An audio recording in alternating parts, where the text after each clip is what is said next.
Et il vous apparaît, vous, que les services français de Radio-Canada ont payé de façon démesurée dans les coupures?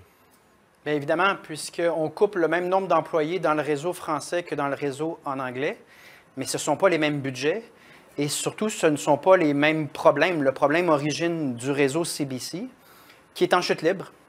6 des parts de télévision contre 25 au Québec pour la SRC. Et on voit les mêmes phénomènes dans les chaînes spécialisées, à la radio également. Donc, le réseau anglophone peine à générer des revenus de publicité parce qu'il n'y a plus personne qui écoute. Mais ça, ce n'est pas le problème du Québec et de la SRC. Et de dire, bien, nous autres, on coupe moitié-moitié le même nombre d'employés, dans le contexte du recul du français et dans le contexte d'une crise de l'information, notamment à l'échelle régionale, c'est inacceptable, c'est inexplicable. Et on se demande aussi si ce n'est pas une manœuvre politique. Là. On a vu dans les dernières heures la ministre négocier avec la PDG en disant c'est peut-être pas final. Est-ce que ça a un lien avec les sommes découlant de l'entente avec Google? Ouais. C'est pas clair. Mais je vous la pose la question parce que ici à TVA, il y a des coupes qui ont été annoncées. Là. Les gens ont reçu leurs lettres, il y a des secteurs dans les régions. C'est infiniment triste, mais c'est clair. Là. Il y a des décisions qui ont été prises, qui ont été annoncées. À Radio-Canada, on annonce une intention.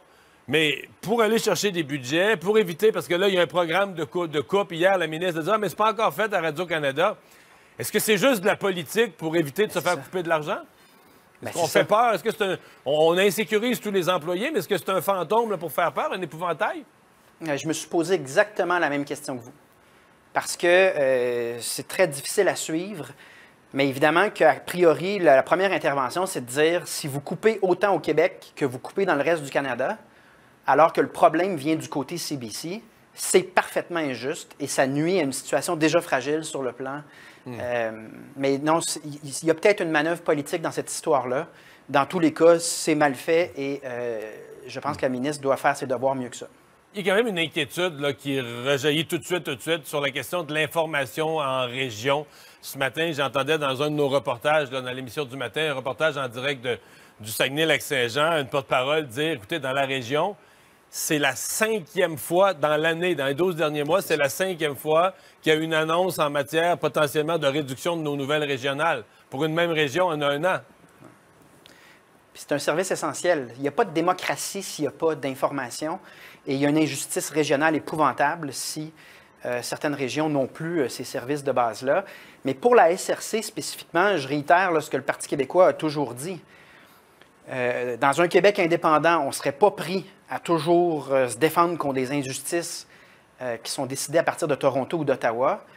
Puis nous, notre programme, c'est de doubler les sommes à Télé-Québec, puis d'avoir des services d'information régionaux par Télé-Québec et Radio-Québec, fiables, objectifs et surtout dépourvus d'idéologie. Parce qu'une grosse partie des problèmes de la CBC, c'est que c'est un modèle militant idéologique, de plus en plus et de moins en moins de l'information neutre et objective. Donc, évidemment que ça crée une désaffection. L'enjeu est moindre, c'est pas la même dynamique à la SRC.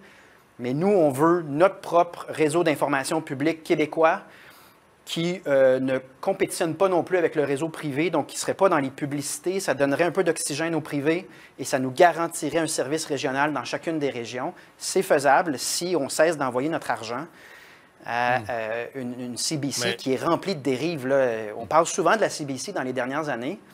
C'est rarement bien. Hein? C'est le congédiement à raison. Ouais. Pardon? Mais vous me parlez des dérives idéologiques de la CBC, du fait que l'écoute est en chute libre. Vous avez quasiment la même position que Pierre Poilievre? Non, parce que Pierre Poilievre, lui... puis laisser l'argent à Radio-Canada en français? Pierre Poilievre, un peu aussi comme des fois, du côté très, très à gauche, on entend le même discours, c'est toujours l'abolition du système. C'est toujours de casser des institutions. Moi, je crois à l'information publique, mais je ne veux pas que le public livre une concurrence déloyale au privé qui a besoin de revenus de publicité. Puis je m'attends que le public livre, à même nos taxes, une information qui est objective et non pas idéologique. Et c'est pour ça qu'on propose une solution différente. Mais mon but n'est pas d'enrayer l'information publique comme le fait Pierre Poilievre. Souvent, du côté conservateur, c'est vraiment l'abolition de ce qui existe, la solution. Et des fois, on crée des problèmes aussi graves que celui qu'on essaie de régler. Je pense qu'on est dans une approche beaucoup plus constructive, mais sans pour autant se fermer les yeux sur ce qui arrive du côté de la CBC. En tout cas, ce n'est pas à la SRC puis au Québec à payer pour ces dérives-là.